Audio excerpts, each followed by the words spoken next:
Hello bachcho, let's read this question. What question says friction is the property due to which a force is set up at the surface of contact of two bodies preventing any relative motion between them.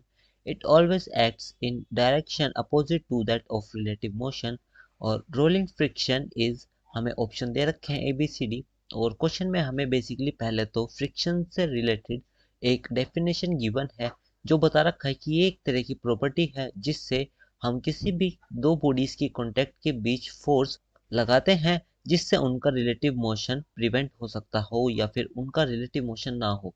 It always acts in a direction opposite to that of relative motion. तो इससे related मैं आपको की concept बता देता हूँ कि इस क्वेश्चन में की कंसेप्ट क्या यूज होएगा। जैसे मान लो कि ये आपके पास एक प्लेटफॉर्म है और ये हमारे पास एक बॉक्स है और ये जो इसकी सरफेसेस है वो दोनों के दोनों रफ है और हमने क्या करा, ये जो बॉक्स है इसको हमने कुछ इस डायरेक्शन में मूव करवाया। तो इससे होएगा क्या कि इन दोनों के बीच की जो सरफेसेस हैं इस पर फ्रिक्शन इस तरीके से एक्ट होएगा जिससे इन दोनों का रिलेटिव मोशन ना हो।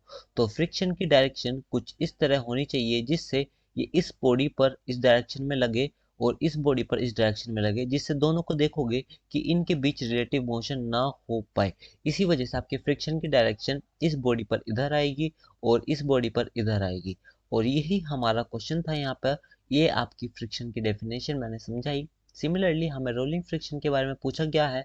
ये स्लाइडिंग फ्रिक्शन से कम होता है, ये ज़्यादा होता है, उसके इक्वल होता है या इनमें से कोई नहीं। तो मैं अगर फ्रिक्शन से एक चीज़ और बताऊं तो आपका जो फ्रिक्शन होता है is directly proportional to area. अगर कोई भी दो सरफेसिस है उनका एरिया जितना ज़्यादा होएगा उतना फ्रिक्शन फोर्स ज़्यादा लगेगा। और एरिया ज़्यादा होने का मतलब मैं सिर्फ उसकी बॉडी के साइज की नहीं कह रहा, मैं उसके कॉन्टैक्ट एरिया की बात कर रहा हूँ कि जैसे ये आपके पास एक बॉक्स हो गया और इसके ऊपर हमने क्या करा, एक क्यूब रख दिया ऐसे करके और साथ ही साथ हमने इसी सेम बॉक्स पर एक सर्कुलर रिंग या फिर एक स्फीयर कुछ भी रख दिया।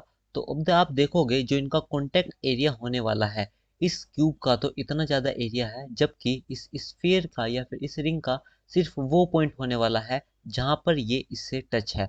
तो आप देखोगे कि इसका जो एरिया A1 है वो ज़्यादा है एरिया A2 से।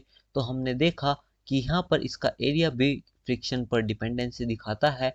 तो हमारा जो स्लाइडिंग फ्रिक्शन होएगा वो ज़्यादा होएगा as compared to rolling friction. मैं यहाँ पे लिख देता हूँ sliding friction is always greater than rolling friction. तो ये हमारा स्लाइडिंग फ्रिक्शन और रोलिंग फ्रिक्शन के बीच रिलेशन आया है जिससे हम कह सकते हैं स्लाइडिंग फ्रिक्शन ज़्यादा होएगा रोलिंग फ्रिक्शन से। तो हमारा रोलिंग फ्रिक्शन कम होएगा स्लाइडिंग फ्रिक्शन से। इसी वजह से हमारा जो ए ऑप्शन है this is the right answer. I hope you guys understood this. Thank you so much.